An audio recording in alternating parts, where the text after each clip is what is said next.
Today we're going to start a new section on critical thinking about religion and ethics. The exam is open now. The practice exam is up as well, and there's like 10 questions on that. If you saw it up earlier, I'd copy the regular exam, and it had like the directions for the regular exam and said you had to take the practice exam in the testing lab, so that's obviously wrong, and I fixed it. Thanks to an alert student that said, hey, do I have to take the practice exam in the testing lab? No, you don't. So those 10, so you have 10 practice questions there. The exam itself will be 50 questions, same format as the last exam, just over all the stuff we did, a lot about, it's all about informal fallacies, a little bit about, I think, deductive and inductive arguments. All this, there's two handouts in Moodle and all the stuff we did in class. And if you have any questions about any of that, feel free to ask. Last I looked, nobody had taken the exam yet. I opened it on Monday. And so you'll have until Tuesday of next week. Don't forget that Veterans Day is Friday, so or actually the official Veterans Day is Saturday, but the college will be closed on Friday in observance of Veterans Day, so the testing lab will be closed. So you won't be able to take your exam then, but you can take it on that's why I extended the deadline to next Tuesday. So you have a full week to take it. All right, and anybody want last call for questions on informal fallacies? All right, let's move on to something new. Critical thinking about religion. This is one of those things where people often think that critical thinking doesn't apply. Oops, I'm green again. I should always check this ahead of time. It's a problem. Tragedy of the commons. And I think we'll talk about religion, and maybe we'll get to a bit about ethics today as well. But critical thinking about religion. So you think about this. This is a debate in history of philosophy about faith and reason.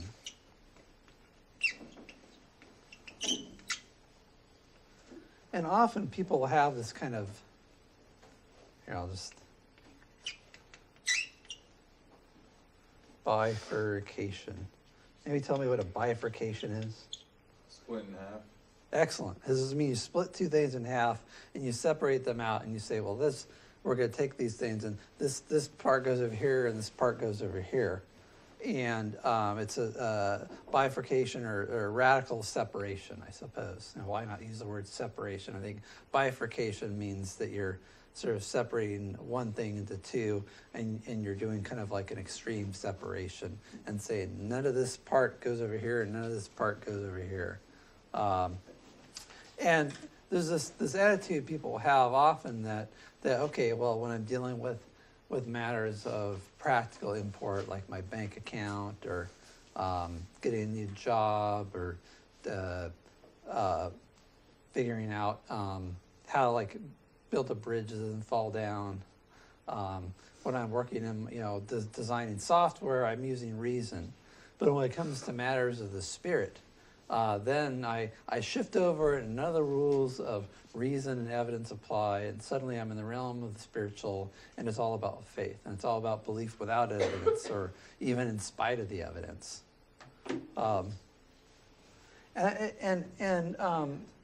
Some of this is part of the sort of the Judeo-Christian tradition, although not necessarily something that you might be able to easily justify in the Bible. Anybody have any initial thoughts on this idea that if you're a person of faith or spirituality, you can just sort of check your brain at the door, and that when you walk into the church or the mosque or the synagogue or the temple, all of a sudden the rules of reason don't apply, you're in the realm of the spirit. The rules of reason apply to the material world, and the rule of faith applies to the spiritual world.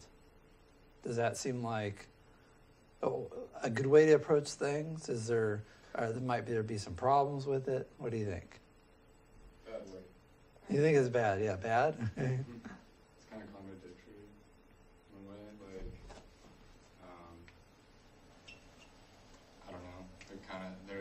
logic just doesn't make sense. Well, logic doesn't apply though. Huh?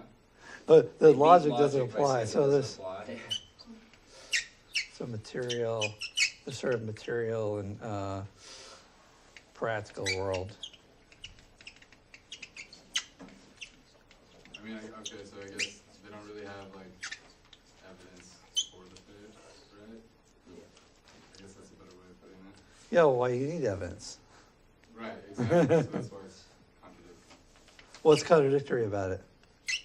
Because typically you would use evidence to prove a conclusion or a truth about reality in the material world, but not in the spiritual world, right?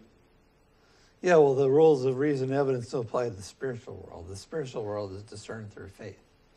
The material world is discerned through reason.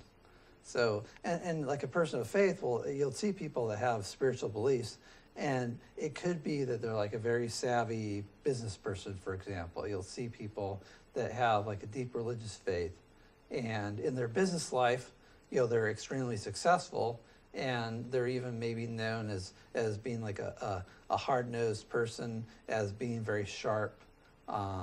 They might have like a very high IQ, but they say, well, when it comes to my religion, though, that's totally, I step into a different world, and there I leave behind all that sort of logic and reason stuff, and I live in the world of faith, and that's a totally different ballpark. I think because religion tries to explain what the infinite is, and that can't necessarily be done with logic, so faith is required.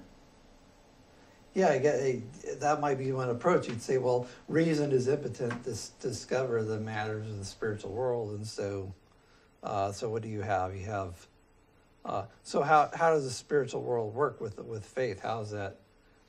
I mean, how are you supposed to find out stuff? So in the material world, it's reason, evidence of the senses. What about the spiritual world? Yeah. I would say that for a lot of people, I hesitate to use the phrases like for a lot of people or for some people, but I think it's actually very similar. It's just not, they still use their five senses to make these leaps in their faith, but there's just kind of some unexplained gaps that they like to fill in with the explanation of faith, I guess. Mm-hmm. But I think it is very similar how they create their logic anyway. And this is a sort of a God of the gaps approach.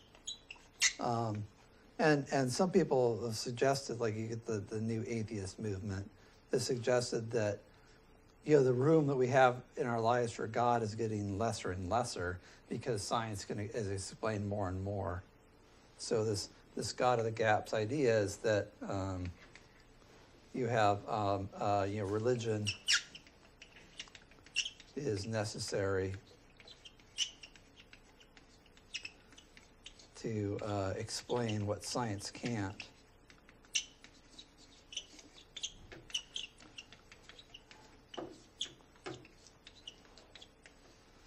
And it's interesting that you have this approach.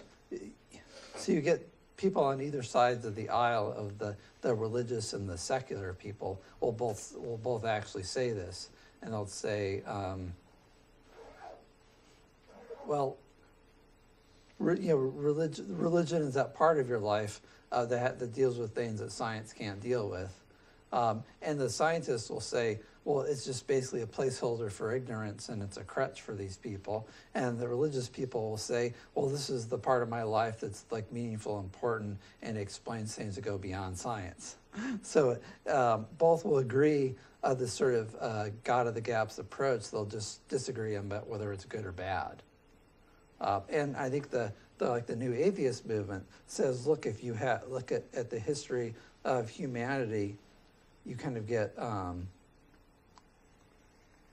things sort of coming to a point where you have, say, the Middle Ages. This isn't going to fit very well at all. Let me try that again.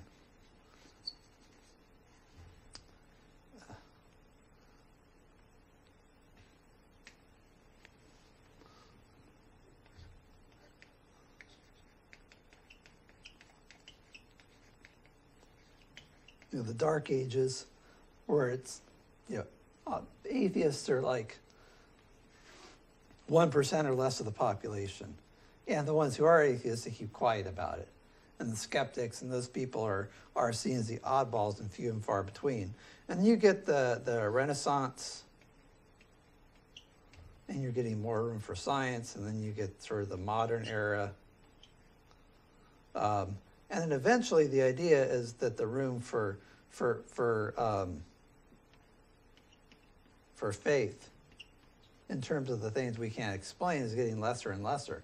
Like people still do this. People will, you'll have like the governor of some Bible Belt state who will be telling everybody to pray for rain, like in Texas or something like that. I think Rick Perry issued some proclamation to pray for rain because of the drought. But most people, even I think, even evangelical Christians will say that it's kind of like a silly approach. That you gotta see the clouds or something. But look back and like really go way back. People would you would have like rain dances that Native Americans do, for example, to try to get the rain to come down. You'd have people doing rituals and ceremonies. They still do that in India. They have various ceremonies to bring the rain, to bring fertility to the soil. And in ancient Canaan, their religion revolved around this. And you can look at like indigenous cultures throughout the world. Usually you have some fertility goddess who makes the crops grow. You have some storm god that impregnates the earth mother, with rain, right? As you can see sort of the metaphor of reproduction and the crops. And we look at this now, and we look at, say, indigenous cultures, or even like the Greek myths, right? And we have like Demeter, the earth mother, and there's Zeus, the kind of sky god or storm god. And all that, we look at that and we call it mythology, right? And Greek mythology, nobody believes in the Greek gods today, or almost nobody. I guess the neo-pagan thing is on the upswing, but most people look at that and they say, look, as a modern educated person, I don't believe that Zeus, king of the gods, comes down and deflowers mortal women and gives birth to bastard offspring with superhuman strength like Hercules. That's ridiculous. What's that?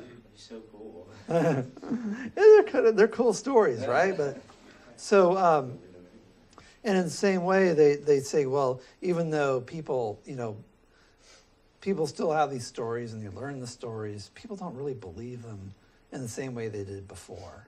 And even like around the time of ancient Greece, you get like the rise of philosophy. And one of the things that distinguished these philosophers from the general population was a kind of skepticism about traditional religion. And that's historically been true of scientists throughout the ages. Although you have scientists who have been religious, they tend to be of more of a skeptical bent. They tend not to be traditionally religious or fundamentalist, even though they have faith. They have lots of questions about the sort of traditional interpretation of the religion. And you look at scientists today, they're about half as likely as the average person in the population to believe in God. And so the idea that the sort of advocates of the new atheism have is that you can see the progress of science and the secularization of society. They're moving together, parallel, because they're related. As science explains more and more and makes our world more and more intelligible, these superstitious beliefs about gods and spirits and unseen powers and forces are becoming less and less, until at some point we'll be more like I suppose we'll be more like many European countries where most people are agnostic or atheist, and big swaths, and being a religious person, particularly a more fundamentalist person, which fundamentalism has become a pejorative term, but fundamentalist is just a person who really believes this stuff, right? If you put it in the simplest term, they believe in the fundamentals of their faith. So the idea is that you'll get more and more people who are sort of nominal in their belief. They like going to church and listening to the organ music and singing in the choir, but they don't really believe the stuff about the blood atonement of Jesus on the cross, or Jesus coming in the clouds of glory, or the devil certainly. They might be iffy on the afterlife, and many of them might be iffy about whether there's a God or not, at least in the traditional concept. And if you look at a lot of Methodist and Episcopalian churches and so-called mainline churches, even in America, that seems that it's true that surveys of liberal denominations that used to be sort of the mainstream, their beliefs and the metaphysical beliefs, the spiritual beliefs of their faith are waning, and they tend to be more about the ethical beliefs and also about sort of associated political beliefs about social justice, about anti-war, and those sorts of things. And those are the kinds of messages you'll hear in your mainline churches more than, the blood of Jesus, which is something you'll get more in the evangelical or fundamental denominations like your Southern Baptist church. Yeah. I think the only reason that people do follow religion is because they want fulfillment, right? Mm-hmm. And they definitely come to the realization that there is no fulfillment in reality. And so I think that's where faith definitely plays a role in trying to create, I would say, an illusion of fulfillment. Because which would be better, having the lack of an illusion with no fulfillment, the idea that there is no fulfillment, or the illusion of possible fulfillment? I don't know. I guess that's why religion probably is so popular, because it's like a form of solace for the mind. Yeah, so there's not, it's, to talk about like explanation, people want to know why, but there's also this sort of idea of meaning. So more than just like intellectual explanation for like, well, why do I exist? It's more of this idea of what's my purpose, and what happens after I die. So it's sort of an explanation for things that really matter to people, like death, suffering, and maybe I'll put this purpose down here. Purpose. It offers a kind of as you said, a solace. And you think about like the idea of religion as a crutch, right? So you could see that as a negative thing, as like, oh, people who have religion are weak-minded. But it could be that everybody's crippled in some way, and there's the people who are limping around and don't realize it, and there are the people that realize they really could use a crutch, and they're moving faster than the other people without a crutch.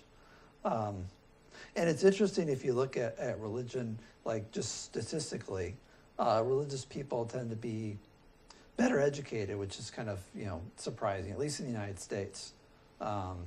Religious people tend to be better educated. They tend to have be psychologically more well-adjusted.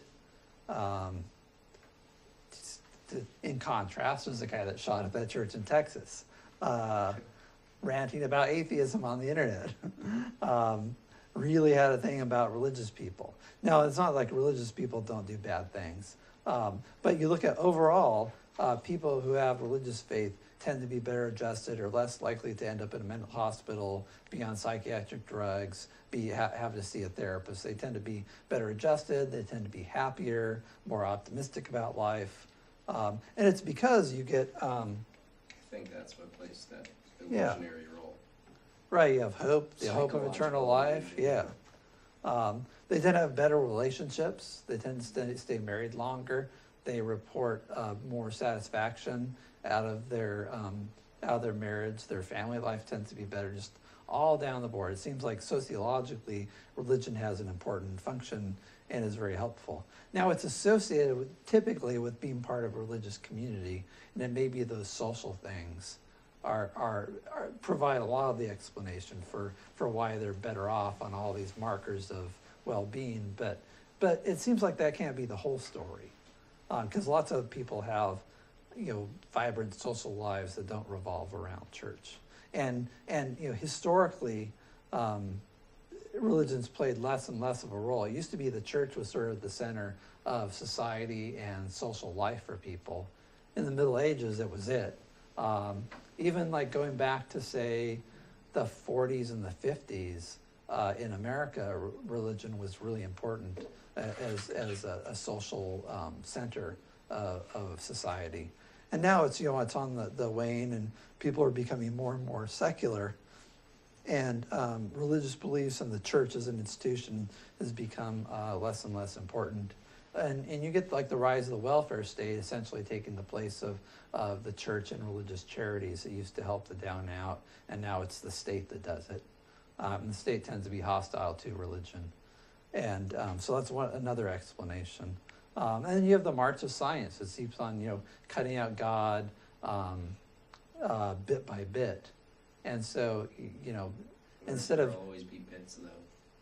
Well, that's a good question. Will there always be bits? It's other countries look at America as sort of an oddball because we're highly developed. We're like at the top of the heap economically, even though I guess China's just surpassed us as far as total economic GDP production. America still, and that's just like sheer numbers, but America still has more advanced technology, more innovation. So like culturally, we produce like, most of the world's big movies. We export them all over the world. Technically, Silicon Valley is sort of the center of high-tech development. China and India, they just basically like copy all our stuff and all our institutions. And so America is this center of innovation and creativity and production and military power, right? But it's also a highly religious nation, which really, the Europeans look over at us from like, I don't really understand this. Like how could America be this sort of, and there's a little bit of jealousy maybe too, that they look at America as being this great country, and over in Europe it's highly secular, and they just don't understand how American could be doing so well when there's so many people that they see basically as religious nutters here. And it's surprising to them. And Europeans tend to be, I suppose, as a class, maybe a little elitist when looking around at the rest of the world. And so you see, there's this philosopher,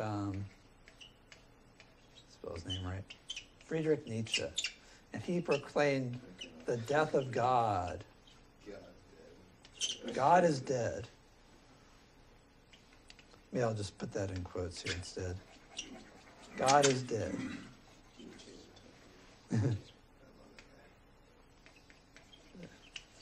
God is dead.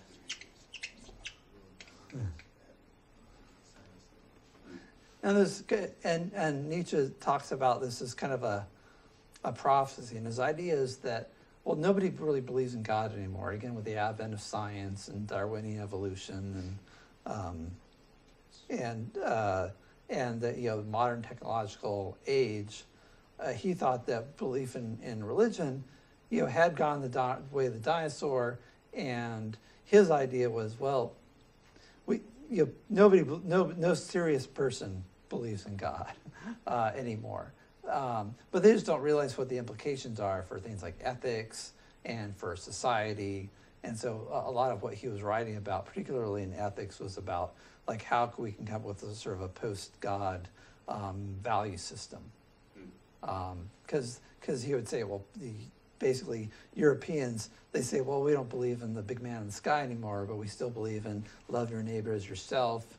A society is judged by how it treats the least of its citizens, and we should spend lots of our time and energy trying to deal with the weak, the botched, the sick, the infirm, the incompetent, and not think about things like achievement and production and greatness and so on.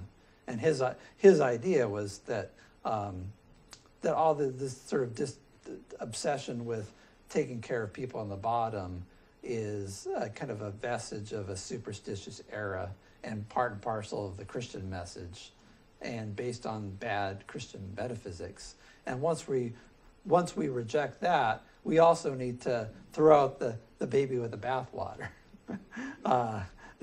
Basically, we got rid of God, which is good, but there's all this cultural baggage that came along with Christianity that has been keeping society down. And once we get rid of that, then we'll pave the way for human progress. Let's see, back here. So what do you think about, like, as far as Nietzsche's prediction? Does it seem like, what do the trends look like to you? Is God on his way out? Or did Nietzsche, make a false prophecy? Depends on what part of the world you look at, because it seems like God or Allah is on the upswing in a lot of the world, but, in our Christian world, Christianity is definitely on the decline. I think he's right. God is dead. I mean, like, even regardless where I don't know, a lot of religions are still making new exceptions to keep pace with the modern day and adjusting some of their old maxims. So I feel like they are slowly accepting God as dead in their own works, even still, as they begin to adjust his word or reinterpret his words. Mm-hmm. So I mean, I think God's dead. We're just not ready to let go. It's like when your dad dies, you don't want to just like, oh, he's dead, let's move on. It takes a little while to like accept it. Yeah, he actually talked about that. When in one part he says, "What are churches but sepulchres of God?" And talks about this idea that God's dead. People haven't realized what that means. And you make a good point about the third world, or developing world, I suppose. The third world, the developing world, it's sort of the same thing. I think developing world's a new PC term for what we used to call the third world. And basically there's kind of a gradation, like first world nations are like modern technological advanced nations like the United States. The third world are countries that have low technology and are still largely based on agriculture and are still developing economically. And then the second world countries are someplace in the middle. Like Mexico is a good example of like a second world country. Third world country would be like Burundi, or think about like most of the nations of sub-Saharan Africa, most of the Middle East. I suppose first world is basically the United States, Canada, and Eastern Europe, and Western Europe. Eastern Europe may be second world-ish, depending on what part. Russia, I suppose you think about second, first world, kind of skirting Russia's come a long way, but they're still, in a lot of ways, not as economically developed as Europe or the U.S. But basically the distinction is between the economically developing country that's poor, that's based largely in agriculture, doesn't have much in the way of industrial production, and first world highly technological societies. So third world, God is alive and well. First world, I'll quote Anton LaVey, founder of the Church of Satan. If God isn't dead, then he better have Medicare. So, at least God is, and again, belief in God is waning. Although more in Europe than in America, and a big part of that is because of Americans' Puritan heritage. I mean, basically, America was founded by people leaving religious persecution in Europe, and they came over here for religious reasons.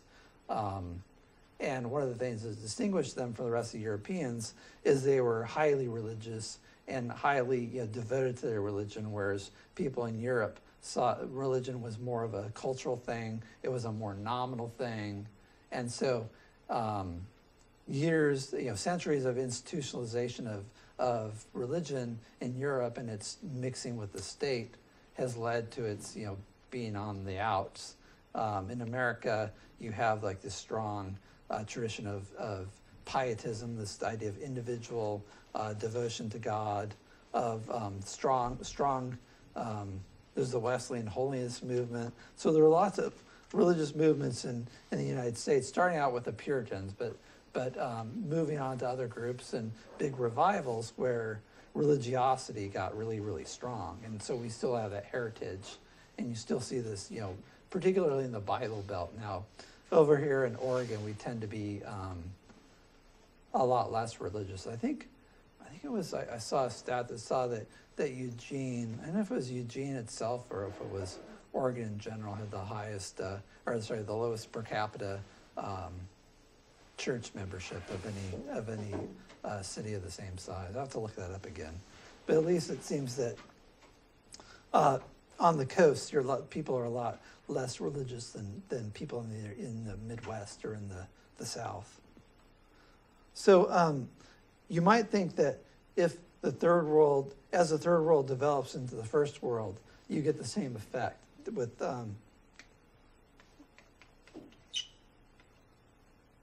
economic development.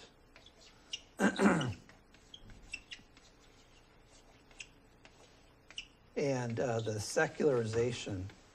Secular just means non-religious. Secularization of society sort of going along with it.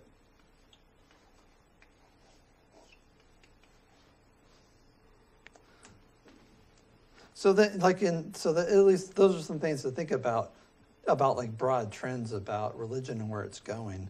Now, one of the things that a response to what's called modernity.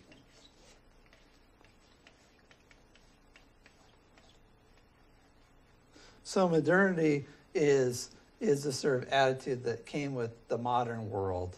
And the modern world started maybe around the 17th century on. And it includes the rise of science, the scientific method, also the idea of representative democracy instead of a hereditary monarchy.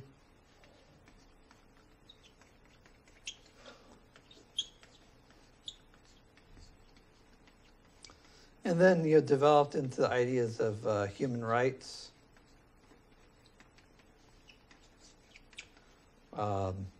and individual liberty.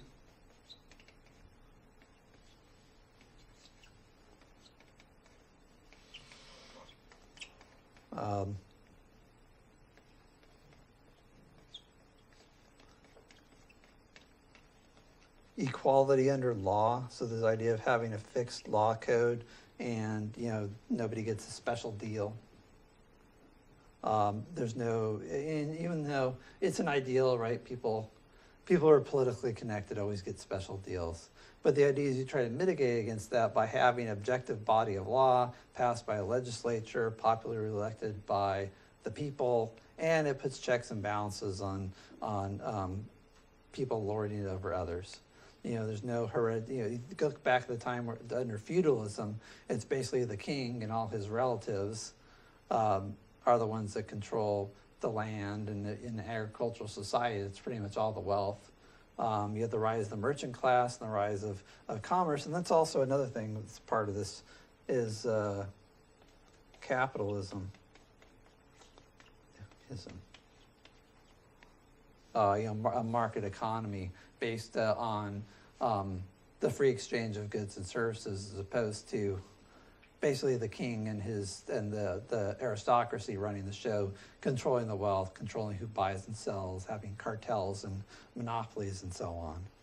And so now, any Joe Schmo can go out and start his own business, and you can start out with some thing in your garage, like Jeff Bezos or Steve Jobs or any of the great tech entrepreneurs, and you can become a millionaire or a billionaire, even with a silly little app like Twitter or Tinder, right?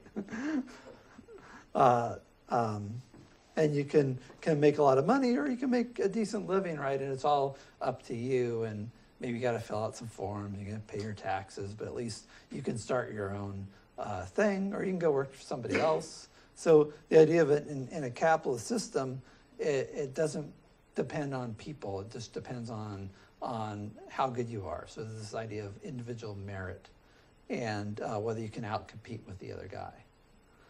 So all this is kind of a package deal. Sometimes capitalism, I think, is labeled as neoliberalism, which I think is sort of I don't know what you call it. Neoliberal is kind of like a pejorative term that leftists use for capitalism. I don't know if capitalism has become a dirty word now or not. But it's basically the idea of free exchange. And so all these things are alternatives to what came before, which was this kind of cronyistic system based on a hereditary monarchy, an aristocracy, people hoarding resources and then passing them on to their heirs, and little social mobility, social class being really important. And in a truly modern society, you know, there is no social class. And the same thing in the U.S. You know, maybe, yeah, I'll take Mr. Trump for example. Mr. Trump talks like your average New Yorker, right? He's crass. He talks in short, choppy sentences. Doesn't have a big vocabulary. I suppose he wears nice suits, right? So that might mark him out as upper class. But for all intents and purposes, he conducts himself like the bluest of blue collar person. But he's at the top of the heap. He's the president, and his father is like a real estate developer and had some money. But I think his father came up from nothing. He's not like a Kennedy who's got generations of blue bloods or like the Bushes. He's the guy that came up the ranks and is indistinguishable in personality, manners, and taste from your average person, and that's what you get in a modern society. So this idea of modernity is kind of a package deal. All these things are sort of work together in that you get a society based on individual rights and individual liberties. People develop scientific innovation that turns into industry. You get a highly technological society, and then all of a sudden, where is a place for tradition or for God? And it seems like these things kind of go by the wayside, or at least they run up into conflict with some of these modern notions. So you get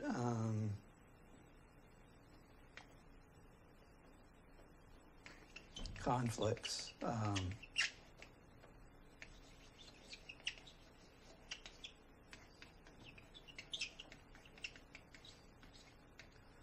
Traditional religion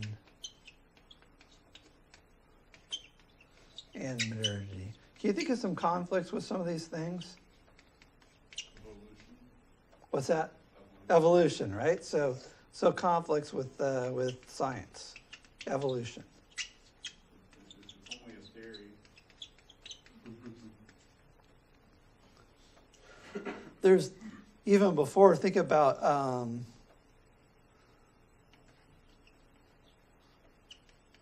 What was the controversy with Galileo in the Catholic Church? Yeah, right. Galileo was famous for arguing that the Earth spun like a top on its axis and moved around the sun, and the Church said that wasn't so. Anybody know why the Church thought the Earth was the center of the universe? God made it. Mm-hmm. Yeah, but then I think Aristotle thought that God made the universe. Actually, he believed the same thing though. But Aristotle might have been part of the problem. But why specifically like the Catholic Church? Yeah. I mean, this could have nothing to do with it, but was it because it had to do with how they at the time they thought it was flat? Actually, there was a time where people thought the Earth was flat, but maybe not in large numbers. I think it's not clear like whether that was a widespread belief or for how long it was. But no, I think that at the time of Galileo, at least they thought it was round, but they thought the Earth was the center of the universe, and part of it is because we're special. God created us, and so the idea is that everything has to revolve around the Earth because everything revolves around us because we're special. But there's actually something even more. You know about the book of Joshua?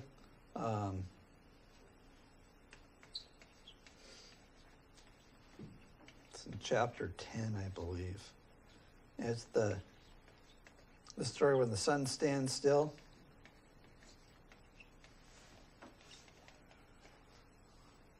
This is actually a story in the Bible, and Joshua, they're fighting against the people of I'm trying to remember who it was. The Amorites. What's that? Nineveh? No, this is a lot later on. This is like I think it's the Amorites. So and this is they're fighting against them, and God's given the victory, and their enemy is slain before them. So in order to keep them from escaping and regrouping and attacking again, God makes the sun stand still in the sky. So the sun's coming across, the sky, and it just sticks there and stops moving. And then this gives daylight, right? So the sun God does not allow the sun to set, and they go pursue the Amorites and slaughter them all, so they don't get away.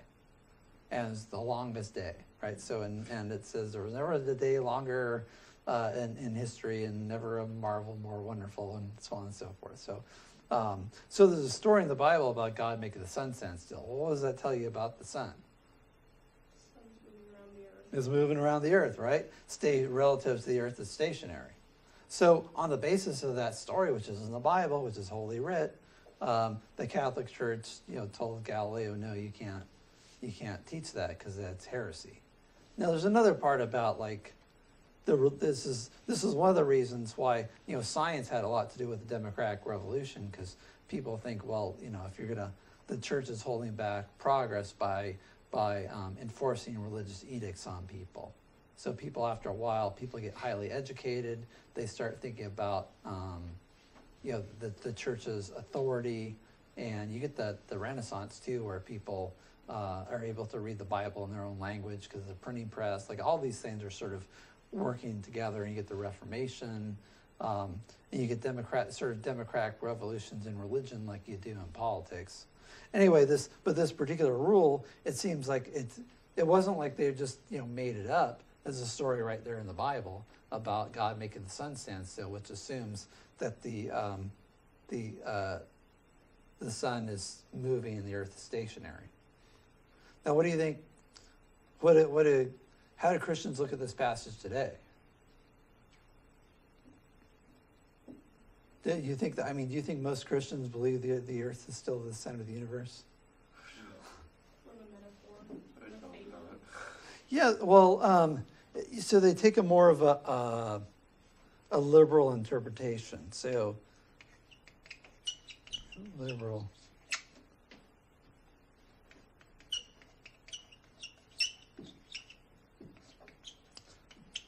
Liberal or maybe metaphorical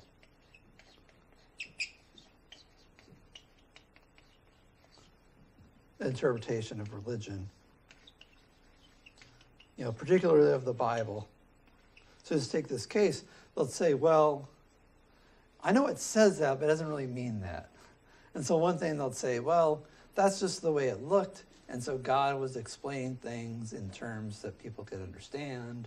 And so rather than trying to explain, well, actually the earth spins like a top and goes around the sun, that people wouldn't get that. So it's just talking about how things looked. And so that's like one explanation. But notice that people, when push came to shove, do you go with what the Bible literally says, or do you go with science says? After a while, people go with what science says. And they interpret the Bible according to new scientific evidence, as opposed to trying to squelch scientific discoveries because they disagree with the Bible. And that sort of was one of the key pivot points for science being on the ascendance and your religion being on a descending slope. Was this battle over. Now, during the battle, actually, Galileo had basically cried uncle because he didn't want to be tortured. So he ended up recanting.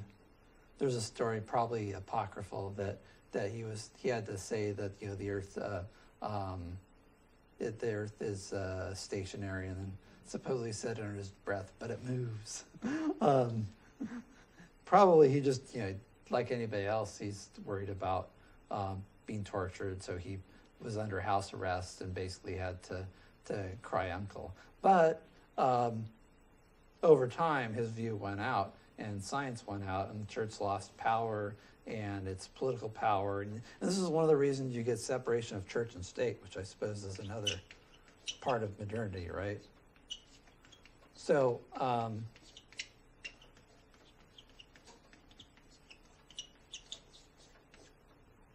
so that once church and state are separated, the church loses all its power to enforce religious edicts, and that's a matter of voluntary participation. And so that's a lot hard. It's a lot harder when you have to persuade people to go along with these beliefs as opposed to be able to threaten people and enforce your religion. But that's, again, part of the modern world, and one of the reasons why religion is on the wane in countries that have freedom of religion is because when you have freedom of religion, people often choose not to be religious.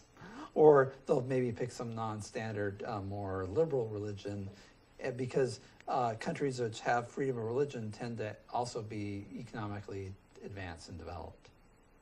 But what do you think about like the legitimacy of this liberal or metaphorical interpretation?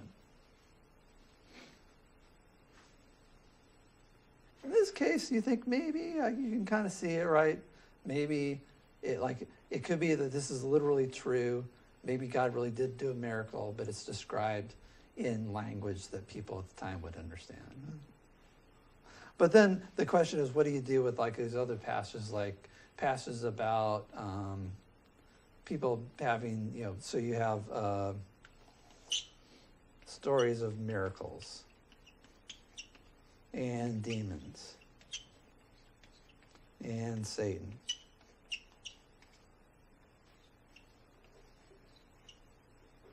And a lot of people will say, well, why would you think, if there's a God, of course he can do miracles.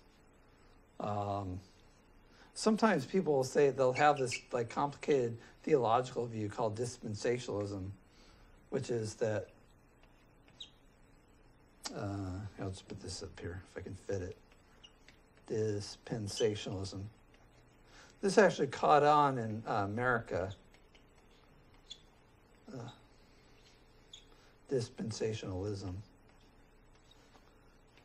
And it's the idea that God did a bunch of miracles early on to try to establish Christianity, and then he stopped doing miracles because there wasn't any need for it, because we had the Bible, which had lots of stories about miracles, and those are good enough. So God, during the dispensation of the early church, God did a lot of miracles to establish the church, and then he decided he didn't need it anymore, and because you have the Bible, and that's all you need. This is kind of a convenient, seems to be a convenient view, but it's an explanation of why there were a bunch of miracles back then, but there aren't any miracles today, or at least they seem harder to find. Yeah. I actually heard this while I was, in church at one point. But it was a fairly good explanation in my mind at that time, where they were saying that the reason that, the common argument would be like, why doesn't Jesus just return? Why doesn't he return and prove that he exists? And in doing that, since the Bible has been, I'll say, published, for lack of a better word, you would be taking away people's free will. You'd be taking away the need for faith. Right. It would no longer be a necessity. So that if we were on that topic, that's another one of the explanations. And this goes back to the faith and reason thing. And let's come back to that after the break, because the idea is that the reason why God's sort of hiding and why he doesn't make his presence obvious to everyone is that he wants to, it's sort of a test, and those who exercise faith will be rewarded, and the skeptics will be punished because they didn't believe. And the idea is that if God made it too obvious what the plan is, then he would violate people's free will. He wants people to freely believe in him or choose not to believe in him, and it gives him some way of sort of, separating out the sheep from the goats, to use a biblical metaphor. So let's talk about that some more after the break.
There we go. So, Okay, let's get started here again.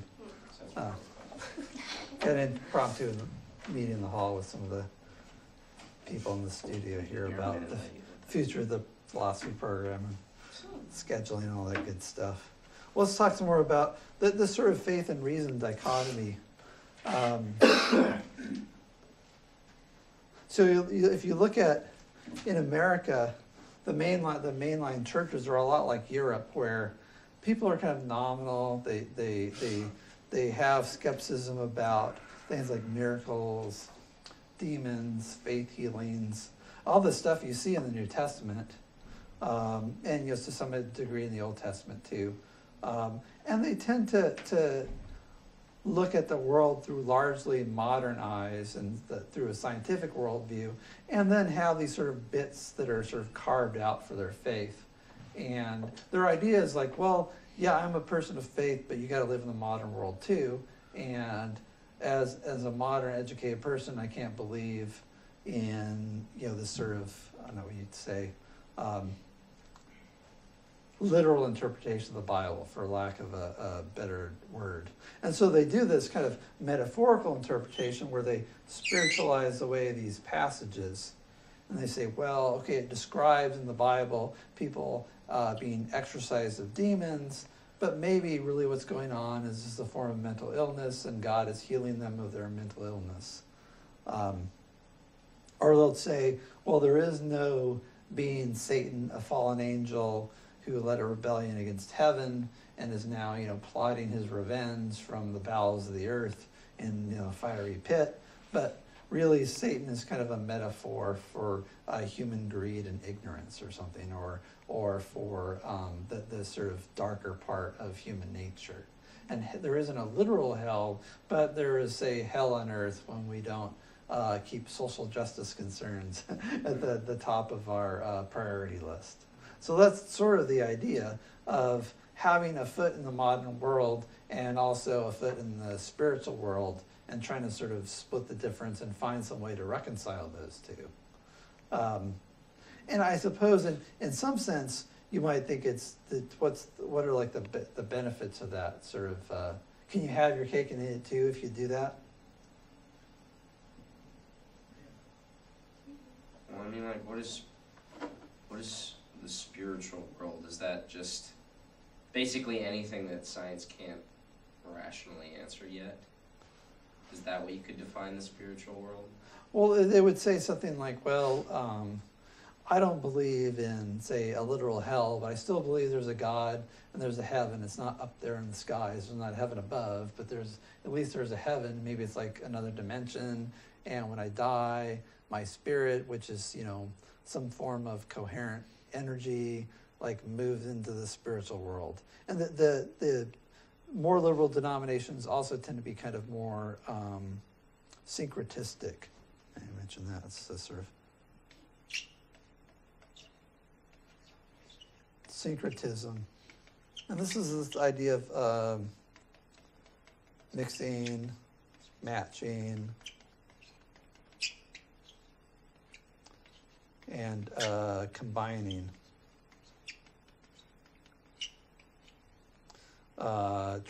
religious traditions, or let's say religious ideas. Could be both, I suppose, ideas and traditions. So you might have, like, for example, like good. Okay, right. So that's like there's some pagan interpretation. You look at Christian tradition as incorporate a lot of pagan elements, and this happened like during the Roman Empire, and basically there are all these pagan festivals, and all the Christians would go out and celebrate them anyway. So they said, well, let's have the Christian version, and so instead of having them celebrate the birth of the sun, we'll have them celebrate the birth of the sun, S-O-N, right, instead of S-U-N, instead of worshiping, Mithras or something like that. They'll be worshiping Jesus, and we'll do it on December 25th. And so that's how Christmas sort of got started. And the same thing with the Easter. It was a fertility festival, again, celebrating this sort of cycle of cosmic reproduction of the the birth of the crops, from the earth after the cold, dead winter.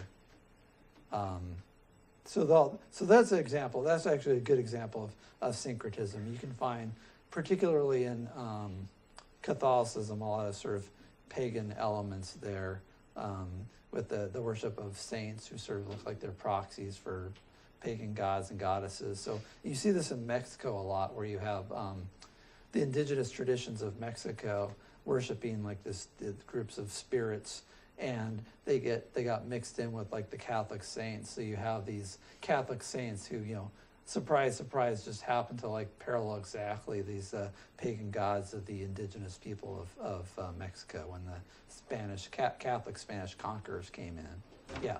Would be like would it's not a binary, but would the Greek gods and the Roman gods be an example of that, or is that a different, Yeah, I mean that's also a syncretism where basically the Romans adopted all the Greek gods and gave them Roman names. Yeah, similar sort of thing. Yeah. So you'll have like the worship of the Virgin Mary, for example. Is sort of nothing you can find in early Christian traditions, but became sort of the cult of the Virgin. And some Catholic traditions, it's we worship like the Virgin Mary and her son Jesus, and it looks like pagan goddess worship, and that's another example of syncretism. But you'll see this in modern America, where I went to a Unitarian church once that was, the Unitarians are sort of like a non-denominational denomination, a very, very liberal, and they're liberal before all these other denominations went super liberal.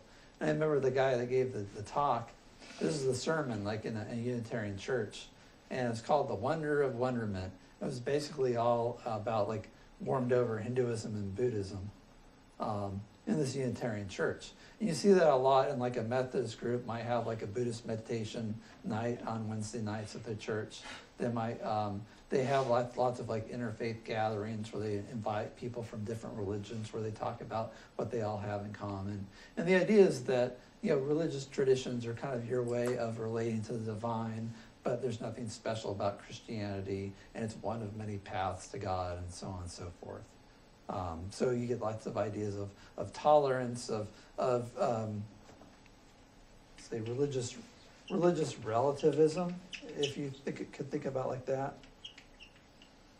And you think about it, it sort of makes sense with the kind of liberal interpretation of religion. If all this stuff is metaphorical anyway, then what does it matter which set of metaphors you use, right? It just seems like my set of metaphors might be as equally valid as your set of metaphors. Whereas if you take a more fundamentalistic approach, you think, okay, well, is Jesus the one and only Son of God or not, right? It says that like in the Bible, that Jesus is the one and only Son of God who died for the sins of mankind on the cross, a literal blood atonement to pay for our sins so we can be reconciled to God. And so, Christians, the fundamentalist or evangelical type will say, well, that's the essence of Christianity right there. Jesus is the Savior of mankind. And then the liberal will look at that and they'll say, well, blood atonement, really, in the modern age, that's kind of a primitive concept. What I think about when I think about the story of Jesus, the liberal will say, is I think about putting others before myself, and this idea of sacrificing myself for others. As Jesus said, there's no greater love as a man for another than he laid down his life for his brothers, right? So then they'll quote that, and they'll quote the Sermon on the Mount, blessed are the poor, blessed is the peacemaker, right? And all this sort of social justice stuff about taking care of the poor and the widow and the orphan. But then like the stuff about the spiritual world, the spiritual battle, about God versus Satan and the demons, and faith healing. They said, and you look at like a liberal Methodist, well, turn the channel and see like some televangelist doing faith healing, and they're like, that's not us. Those people are crazy. And so their form of religion is, much more, it's liberal in that they sort of pick and choose which parts of the Bible they want to believe or take literally. So they like to make stuff that they don't think it makes any sense to take literally. They'll make it into a metaphor or a life lesson or something.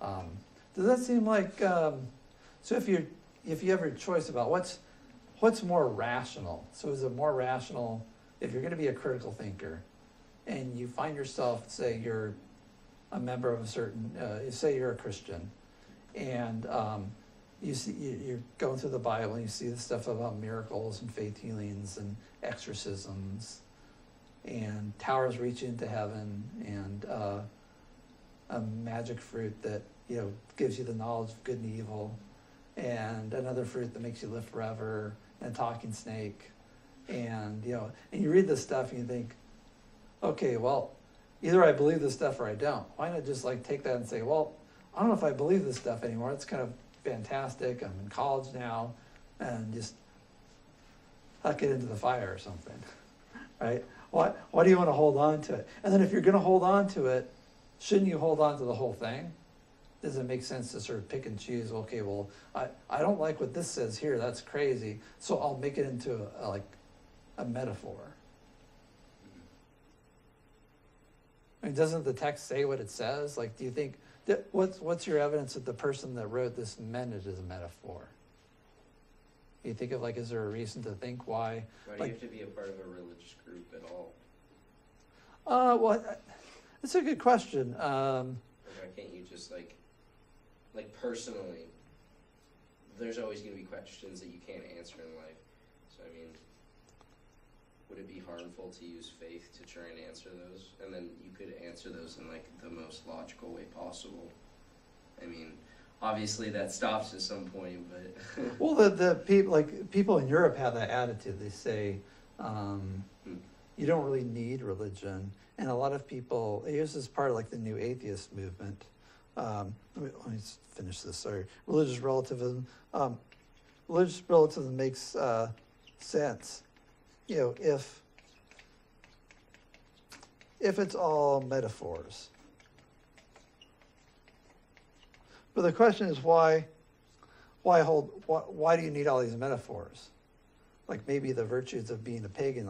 Why do you want to say, well, I don't take this stuff seriously, but I'm still going to get up early Sunday morning and go listen to a bunch of organ music and sing in the choir. I had an advisor at when I was at Sacramento State doing my undergrad. My advisor described himself as a Lutheran, and I said, well, you're a Lutheran, but I thought you were kind of skeptical about God. Oh yeah, well I am. I'm not really sure whether there's a God. I think, what does God really mean? I think about God as the ground of being. And so he's a big fan of this guy. I'll mention this guy, Rudolf Bultmann. Talked about the demythologization of the Bible.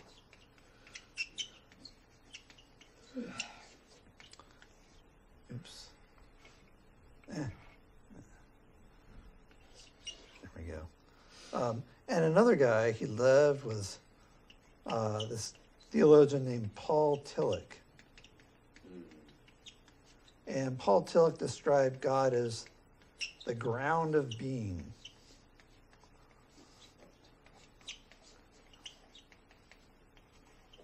I read a paper on what he felt like faith was. Uh-huh. It's a good read. Faith is, I'm running out of space here. Do you remember what he said about the gist of that?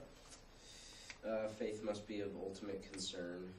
So basically, faith comes in when infinite is an idea, or an infinite is the answer to personal fundamental issues, or even issues in general. Yeah, faith is ultimate concern. So the sort of faith has to do with these kind of existential issues about the meaning of your life and what it's all about. and deals with these things that can't be like scientifically quantified. And it's kind of, it has a lot to do with this philosophical movement called existentialism. And sometimes people describe Tillich as a Christian existentialist. The evangelicals will describe Tillich as an existentialist who uses Christian terminology, but really isn't a Christian at all. Even though he was nominally a Lutheran, he was a Lutheran theologian. He taught at Union Theological Seminary, which I think is a Lutheran school. It's in New York.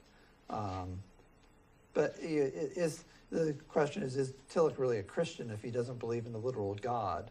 If he believes in this sort of, God as a ground of being is kind of more like it's like an Eastern concept, or maybe it's like postmodern philosophy. You look at, a lot of this stuff is mysterious to me. I'm not really sure what Tillich is on about the ground of being. And I think it's kind of like this idea that God is everything, which is more of an Eastern concept, right? It's sort of that God is sort of identical with the universe, which is not a Christian idea at all. And his idea is that symbols are really important. And I remember my advisor, Professor Lovett, he actually got to drive the guy to the airport and back for some talk at a philosophical conference. And he asked him, he said, I'm going to think about this idea, what does it really mean to be a Christian if Jesus is only a symbol? And he said, Tillich looked back at him for a minute and he said, never say only a symbol, right? So his idea that you say something's only a symbol as if something being symbolic doesn't matter, but being a symbol is everything. And it's, I suppose, the ultimate idea of symbolism over substance. It's the idea that substance doesn't matter at all. What matters really is the symbol. And so this is sort of, again, this idea of turning religion into like Aesop's fables or into chicken soup for the soul or something. It's a bunch of stories that help you get through life and find meaning in your life. Whether they're literally true doesn't really matter. Yeah. But isn't Christianity defined as like basically the belief in the existence of Jesus Christ? Well, not like the existence of Jesus Christ, but Jesus as the I suppose Jesus as the Christ, as the Messiah and the Son of God and Savior of mankind, right? Right. So then that seems like no, he wouldn't be a Christian if he believes that Jesus is simply or is a symbol, not just a symbol. Yeah. Because he doesn't believe in the existence of Jesus Christ as a symbol. I mean, yeah. I mean, you did, yeah. Yeah. There's another. I'm trying to remember this pastor. Some pastor in Northern California gave a sermon on Easter morning, and he said, "We'll never know what happened that fateful Easter morning, but I do know that Jesus, the resurrection of Jesus, is a wonderful story of the triumph of the human spirit." Right, where as a Christian would say, he rose from the dead as proof of that he was the Son of God, and he sits at the right hand of God, and he's coming again. You're like your liberal Lutheran or Methodist or Episcopalian sees the resurrection is not literal because dead bodies don't come to life. We know that through science, but it's some sort of like metaphor for the triumph of the human spirit.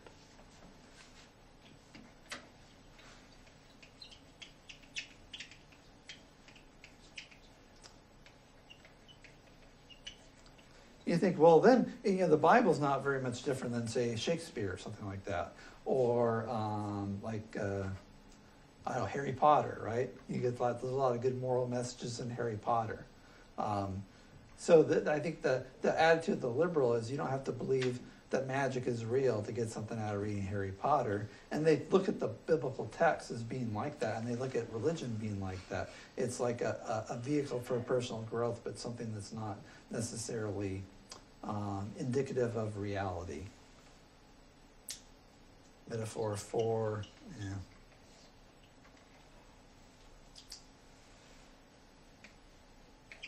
getting ahead of myself.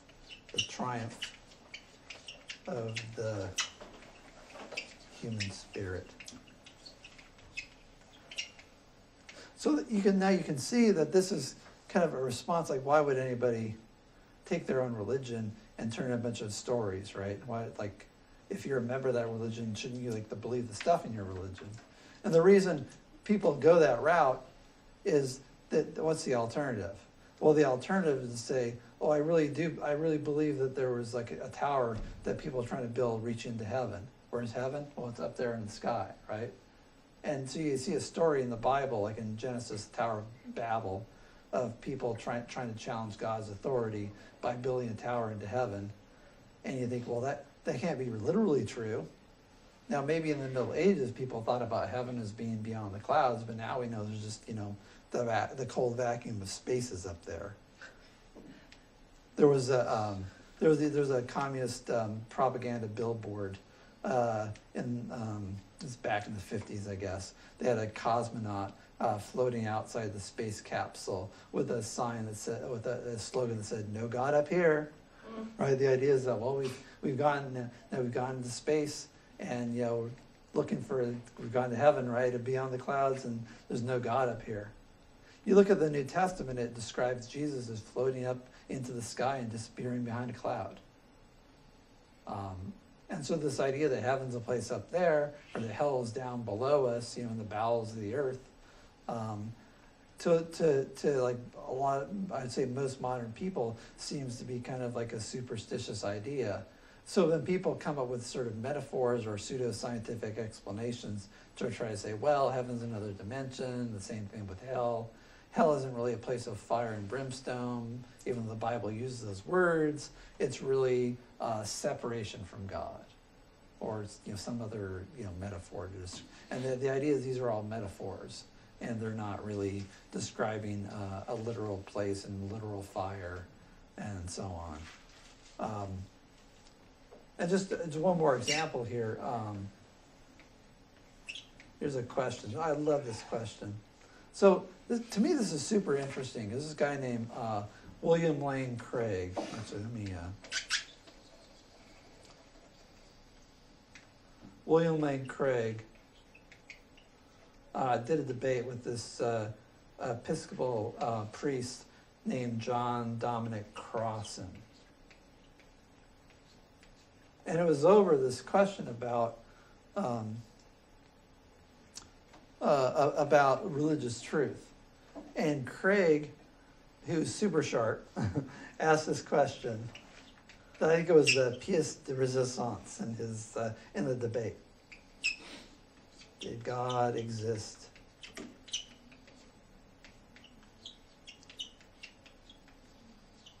In the Jurassic.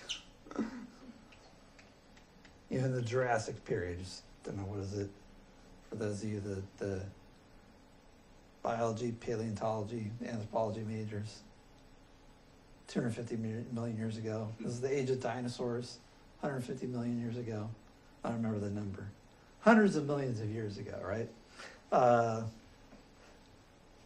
So did God, and can you guess what Crossan said? This guy's an Episcopal priest, right? He's taking vows and everything. He's a professional clergyman. He gets paid by the Episcopal Church to be, to teach people about like the tenets of the faith. So Crossan says, meaningless question.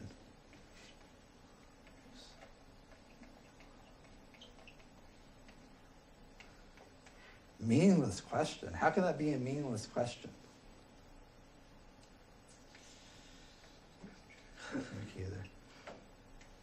You think about if you asked a person to believe in God, like suppose you believe in God, someone asks you, did God exist when there were dinosaurs roamed the earth, and say there were no human beings around? Well, of course he did, if you believe in a literal God. If you think God is something like a social construct, then it's a meaningless question, right? Because God, or I suppose you might say no, but this is actually like a philosopher might answer this, like a logical positivist philosopher from the 20s that says that if a term has no referent, then it's just the statement, any statement with that term in it is meaningless. So it's like saying, is the present king of France bald? Well, there's no present king of France, so that term doesn't refer to anything, so it's just meaningless. So he said it was a meaningless question, showing, I think, and he didn't want to admit this, but showing that he didn't really believe in God, as most people think about God. He thinks about God as being some kind of metaphor. So here's an atheist who's an Episcopal priest. And there are a lot of people that take this liberal turn in religion, and their idea is they want to hold on to the form of religion, but sort of get rid of all its substance, because they see the substance as being anti-modern. And this is one way that people try to sort of have their cake and eat it too, hold on to their religion, but also make concessions to the modern world. And to me, it's somewhat mysterious. I think, well, just find yourself another religion that doesn't have all this baggage, or you become an agnostic or an atheist. And actually, he is an agnostic or an atheist, but and maybe more like an atheist, but he wants to hold on to his religion too, by taking these stories and turning them, taking stories which originally were intended to be made to be taken literally, and kind of spiritualizing them away and making them into metaphors and nice stories. How about some other conflicts with of religion with modernity? Can you think of? Yeah. This might not be one, but like I think it was in the 1700s, but like the movement to stop. No, this is not. Never mind. Okay. Isn't that sorry? 6,000-year-old Earth. Yeah, so I suppose there's more with science. Although the only way you get that, the 6,000 years old Earth, is from this Bishop Ussher, who took all the genealogies and added up all the years listed in the book of Genesis. The problem with that is that the Hebrews didn't mention like every person in the genealogy. They only mentioned the important people. So that's methodologically doesn't make any sense. They skip people. And there's nothing in the Bible that talks about how long when the earth was created. I mean, this guy, he had it down to like 4004 BC, on a certain date at like 5 o'clock in the morning, God said, let there be light. And so that's, so the Bible actually doesn't give an age. But there are other things in the book of Genesis that seems like they conflict with science. So like the one thing, the earth standing still, the sort of idea of the towers reaching to heaven, and some other maybe conflicts with science. How about like with modern values? Abortion, right to. That's an interesting question. How much is abortion objected to on religious grounds? Is it that Americans disagree with abortion because they're Christians, or is it or they disagree with it on other grounds, and Christians just tend to be highly moralistic? I know there are a lot. That's an interesting question. I'm gonna leave that aside because it's kind of it might be a gray area. Yeah.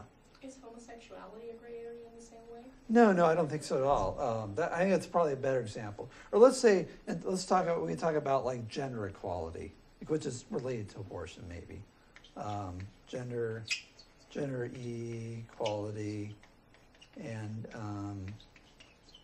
homosexuality.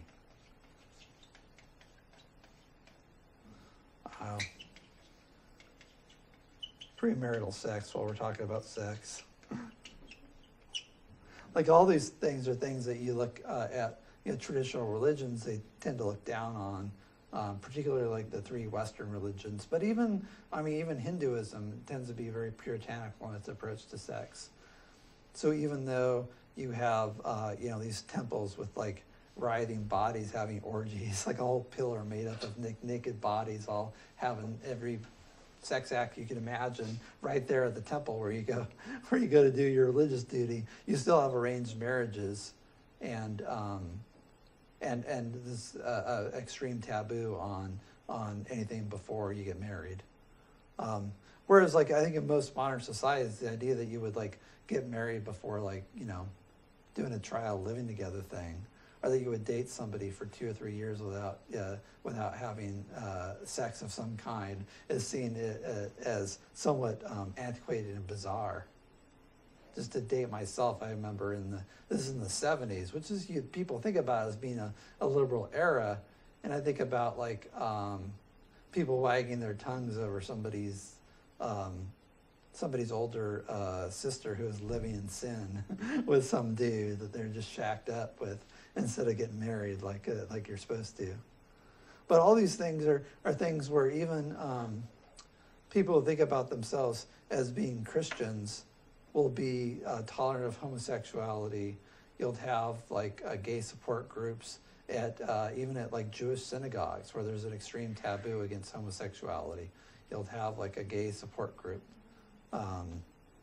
And even though in the book of Romans it says that homosexuality is a perversion and that it's a sign of spiritual darkness, so you'll have people saying that, well, Paul was a homophobe, and he's not Jesus, so, or they'll say, well, okay, there's this Greek word here, and even though and that Greek word here can be interpreted as meaning male prostitutes. So it's really not about gays, it's about male prostitution. That's what's bad about it. And it turns out that's not the case. But people strain at any possible interpretation to get around the idea that the Bible says homosexuality is a sin. And again, you get this pressure, the modern pressure to reinterpret the Bible. Oops.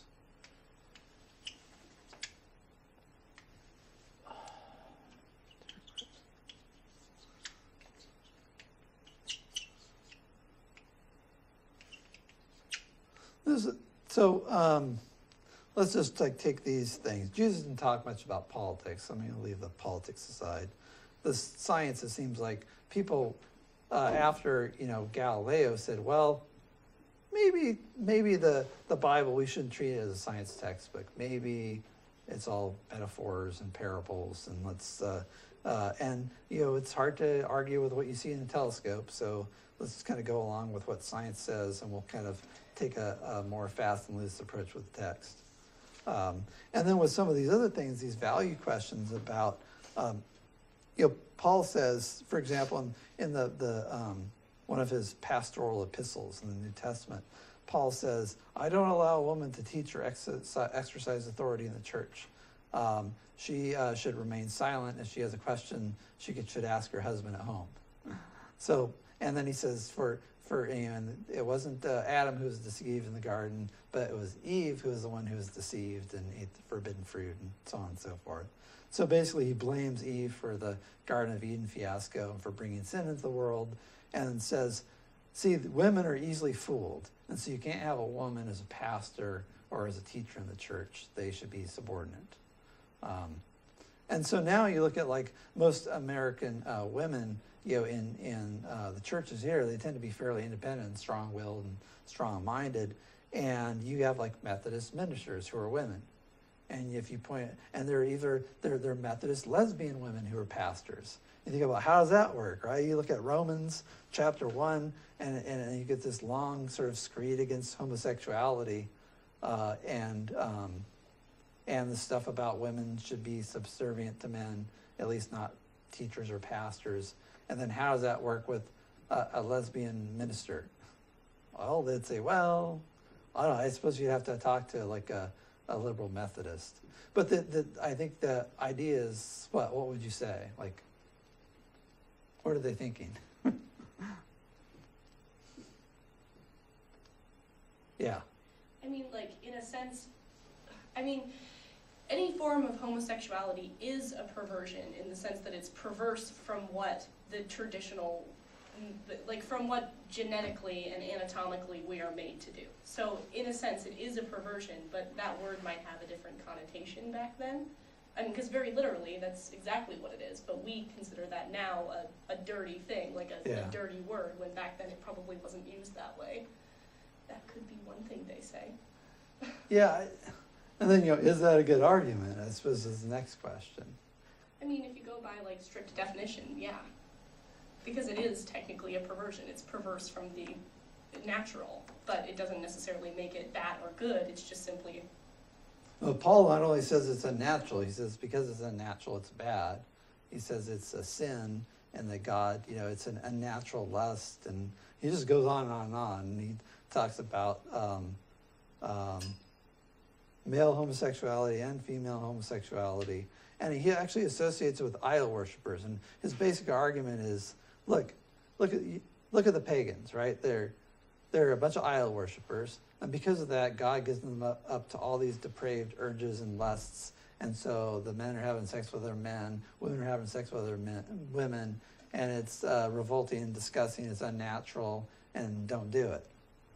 And then you have like people that supposedly believe in Christianity, and it's based on the Bible, and there's the lesbian minister, saying, well, we need to be tolerant and so on and so forth. And that's sort of the liberal idea that, well, Paul wasn't perfect, and there's this idea the Bible's not, it's kind of sort of the Word of God, but not really, if there's a part that I disagree with.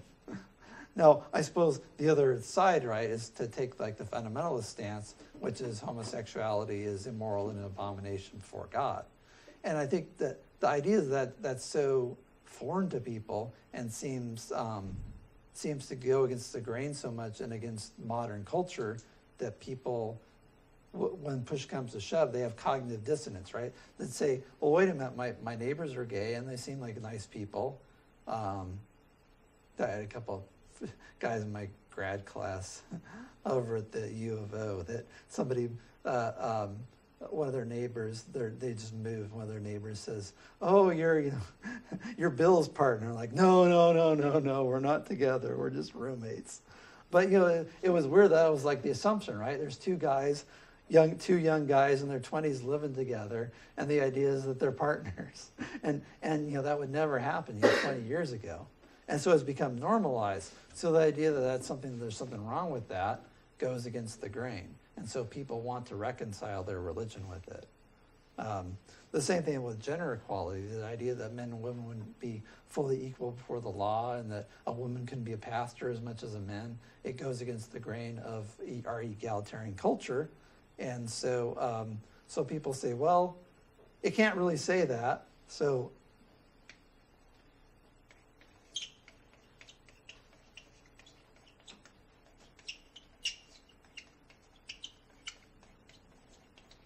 and then if you read it and you say, okay, well, it really does say that, and you try to dance around the words and come up with obscure Greek definitions to try to say what you want it to say, and you say, okay, well, it says that.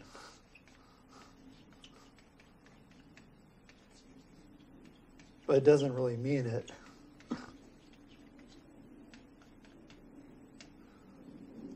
Okay, well, then you bring out like the historical context and the grammar and the culture and so on, and make an argument that, well, no, this is really what Paul thought. And this is the idea that the Jews had. Paul is a Jew; he's a Pharisee who converted to Christianity. All the early Christians were Jews, and they saw the Greeks as being like a bunch of idol worshipers and a bunch of sexual perverts that you wouldn't want to eat with because you wouldn't want to like share the same bowl with them or like even shake hands with them. That they were seen as being unclean. I was in a religion class I used to teach. I'd say like, imagine, and if he's kind of out of the limelight now, Rick Santorum. He's like super religious, right-wing, politician. And during like the gay rights battle, he was like at the forefront.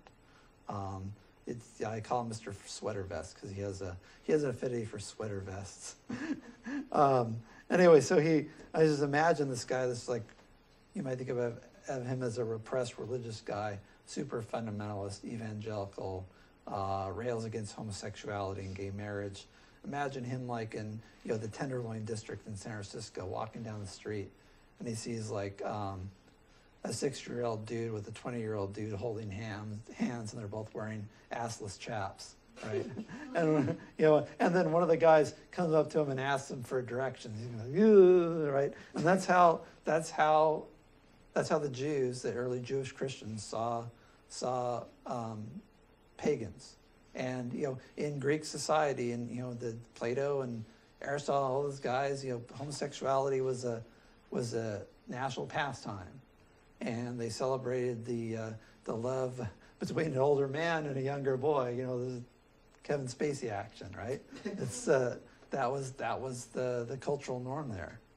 And so then you look at that context. Okay, well, Paul really did mean this. He was expressing the view that the majority of Jews had at the time towards the Greeks and particularly towards homosexuality. In the Old Testament, if you were caught having sex with another man, you would be killed. You'd be stoned to death. You look at that, the same thing about like stoning to death for adultery, right? That's, it's in the Bible, right? It's in the Old Testament. They actually did that. If you were caught having sex with someone that wasn't your wife, if you were married, you'd be stoned to death.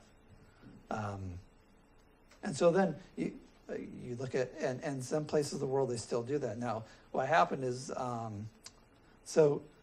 Islam borrowed a lot of these harsh Old Testament penalties from the Old Testament, and it got into their religion. And to the degree that it's practiced in a fundamentalistic form, you have stonings to death of people for adultery in places like Iran, and the killing of homosexuals, where if you're suspected of being a homosexual, an angry mob of people might throw you off a building, crush you with a wall, or otherwise find some way to execute you just for being gay.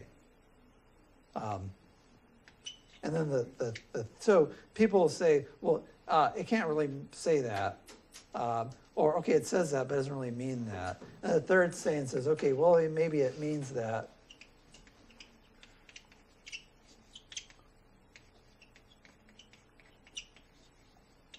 But I don't care. Right? It ultimately comes down to, well, and then there's some other explanation. Well, maybe we shouldn't think about the Bible as being the inspired word of God. Maybe it's sort of the way God revealed himself and the way imperfect people understood him. And so even though there's some value in the Bible, some of the stuff didn't get through quite right, and there's a bunch of mistakes in there about science. It expresses cultural attitudes, sometimes backwards attitudes, and we need to be careful about which ones we pick up. So how about, does that make more sense, or what do you think? Any disputations or am I giving the Bible or the fundamentalist or evangelical interpretation of it, or the liberal interpretation a wrong view here? Not really. So So then the question is, is a religious text an ink blot text? And the ink blot test, like a Rorschach test, right? You have like the ink blot, you just find whatever you want there. People tend to teach religious texts like that. They're like, well, it's kind of, a religious text means whatever you want it to mean. Can you interpret a religious text in every way you want, and it means whatever you want it to mean? I feel like it would have a specific set of meanings that might vary, but I don't think you could just, rationalize the text into whatever you whimsically could. I just feel like it would start to break down logically at some point. So, you could ink blot it, but I think there's going to be only so many responses that you get from that. So it still wouldn't be like an open interpretation. It'd be open, but it's still like out of a closed set of. There's like a limited number of interpretations. So you can, right? But it would be irrational to do so. Like it's irrational to think. This is kind of like the general relativist point, that it's irrational to think that just because you believe something that makes it true. And so these are so you actually, I put this different. Is it an ink blot test? No. There's original intent and literary, social, cultural historical context, right? Like those are the things when I try to figure out, well, what does this text mean? Do I want to use like, 21st century interpretation of like what the words mean? And it's in a different language, so I want to understand something about that language. Maybe I decide English translation is good enough. It's like if I get, I don't know, did I use my Dear John letter example earlier in the term? Imagine like you're off in a war in some godforsaken place, probably in the Middle East, someplace, back in Iraq, Afghanistan, Syria, someplace, wherever the next war is going to be. And you get a letter from your fiance that you gave a ring to before you left, and it says, Dear so-and-so, right? Imagine if you're women go in the service too, so it's from your sweetie. Dear John, I'll just use John as a catch-all.